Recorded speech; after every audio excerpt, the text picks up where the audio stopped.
Okay, class, this is a Ford Aerostar.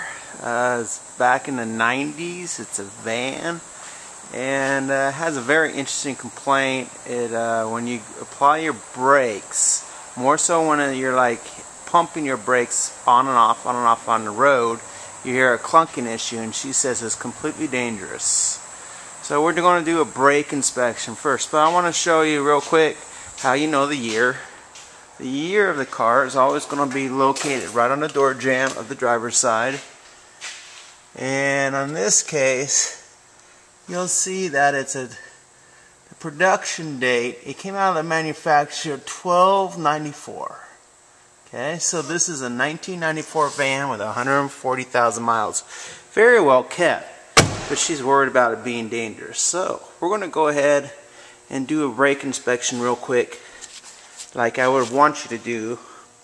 Now, I will say, whenever you're checking brakes, you're checking more than brakes. You're checking suspension, hence, everything's always connected. The red brake light is on, and I tend to think that it's related to low fluid. But I'm more concerned about the clunky noise. Alright, so I'm going to go up to my disc brakes. It's disc brakes with bearings. Here's my bearings right here with a dust cap. Here's my disc brakes with my caliper, my rotor, and my rotor has no grooves on it. It does need to be kind of machined. It has a little lip. I always check the lip on the inside, outside and the inside, but nothing substantial. The brake pads itself, here we go. I like to use the screwdriver.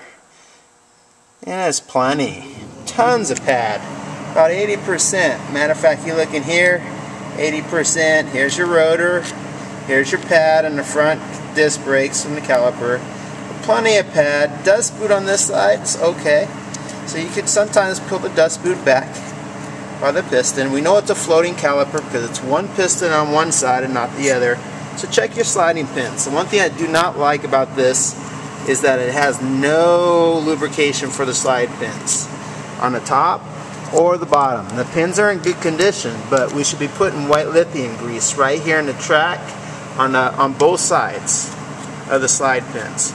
But I could see for a fact that this is not binding in any way, because you have a good inside pad and you have a good outside pad. So it's floating, but preferred white lithium grease right here in the slide groove. Okay, let's go to the rear.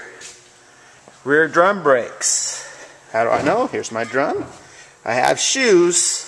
Now, first thing I like to look at is what kind of shoes am I looking at. This is an anchor pin. No anchor pin at the bottom, so that means that this is a floating drum brake, and it does float. Moves back and forth. Give it a pound. Okay. Somebody did this brakes, but they forgot to lube the little spots right here on the backing plate. 1, 2, 3. 1, 2, 3. No lubrication there, but it's all fine.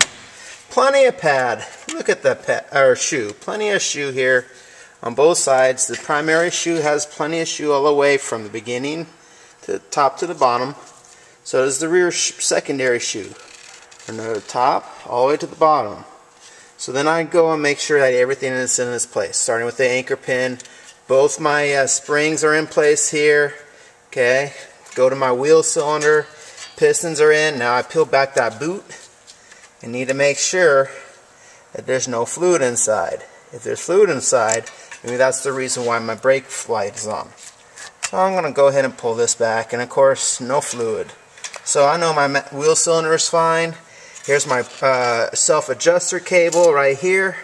Goes down all the way down to the bottom to my self-adjuster at the bottom. So we're all okay. Springs in place. My hold-down springs look good here with the little pin inside. And here's my parking brake lever right here with the spring. Goes all the way across over to here to my actual lever, which is right here, that pushes the parking lever all the way across. So it looks pretty good overall. I don't really see any issues here. So left side's good. Let's go to the right side. It has a knocking sound with the red brake light on. Same inspection. One thing I didn't do on the other side is check my drum machining surfaces. Not really a bad lip on the outside or the inside, so somebody obviously machined this drum. It does. This is how you know the drum's getting thin. There's a little chamfer here, right where I'm kind of scraping it away. This little chamfer right here, if that's gone, then the drum is too thin. Okay, but we've got plenty of meat on our drum. Let's check our shoes. Primary shoe, plenty of shoe at the top. Follow it all the way down. Plenty of shoe at the bottom. Let's go to the secondary shoe. Plenty of shoe at the top. Go all the way down to the bottom. Plenty of shoe. Start with our anchor pin. Looks pretty good. Make sure this thing moves because it's a floating. Has one anchor pin. So give it a pop both ways. It should move, and it does. Starting now with the anchor pin. Are my springs in good shape or are they stretched? They are not stretched. They're not rusted. We're good here. My wheel cylinder pins are inside. Okay, so now I have to peel back that boot. I look for dirt or fluid. No fluid. We're okay. Go back over here to the other side. Always got to check both sides. No dirt or no fluid. We're all good on both sides of this. Okay.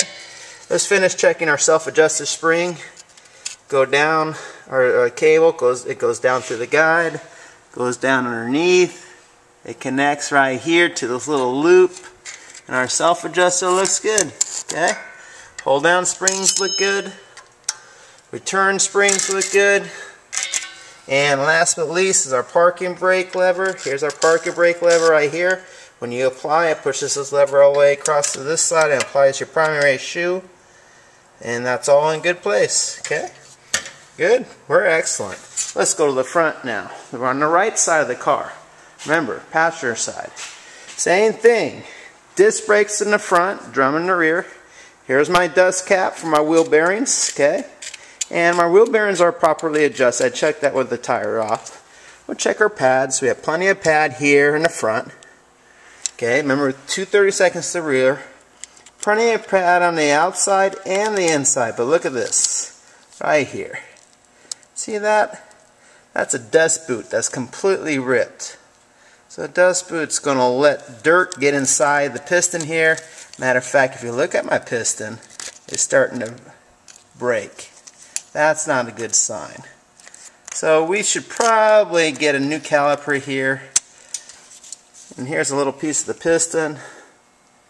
Okay.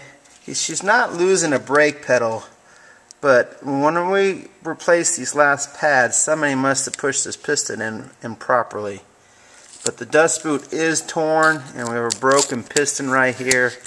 If she has this piston completely cracked, then we have a real big issue. Okay, she will lose her brakes all the way around. But everything else looks tight. Alright, so rotor looks good. No outside lip, inside lip. Not a bad little finish. So rotor's good. Pads are good. Calipers. It's a floating caliper. You need to put some white lithium grease right here and right here. But my main concern with this is my broken piston. But that's not my noise. That's going to make no noise at all. So, now we need to check our suspension. Listen for the clunk. Ready? Whoa, that's what I hear every time I hit my brakes. Let's check our ball joint. So, here's our rotor going up to our ball joint. Upper ball joint here. Lower ball joint's going to be down here. But the noise is coming from the top. Rotor looks good, but now let's go up here to where our upper ball joint mounts to our upper control arm here. So this is the upper control arm. Control arms always have a bushing, and I'm just going to show you right off the bat. See this bushing right here? This bushing is bad. And whenever I move on this, that is going to be clunking inside there. So it's a perfect example of brakes causing a noise with the suspension. So she brought it in for brakes, but we have a suspension issue. Also, we have another suspension issue over here. When I drove it in, I noticed she had excessive play in her steering wheel. If I move this, I don't know if you can see it on the camera, but I have a lot of slop. If I were to follow that slop, I would follow it all the way down here to my inner CV, my inner tie rod end that's inside my rack and pinion. So here's my tie rod, my inner tie rod going to my outer tie rod right here. So if my outer tie rod stops right here, then it becomes inner and goes into my rack and pinion. And right there, right inside this boot is a knuckle where that's completely bad. But by shaking this, the noise is not coming really from where the slop is here. The noise is coming up here to this back bushing on the upper control arm. So every time she hits her brakes, she gets that noise. And that noise comes from the bushing, but it echoes through the entire frame right here up into the cab. So because the bushing right here is mounted to the mount, which is connected to the frame. So that anytime you get a noise being transferred to the frame, you could hear it through the entire car. Okay, so we know she has a broken piston right here. We know she has a bad upper control arm bushing right here. We know she has a bad inner tie rod right here. And one last thing is what keeps the car flat on the road is this sway bar link. The sway bar link is a big piece of steel. Every car has one that goes from one side of the car all the way over to the other side. And if you look right here, you'll notice another source of bushing noise. The main noise is the upper control arm, but this is your sway bar link. Here's your sway bar coming in. Your sway bar link always connects to your lower control arm, always. And you look at the bushings, this side is completely deteriorated. Okay? You follow that tie rod link around,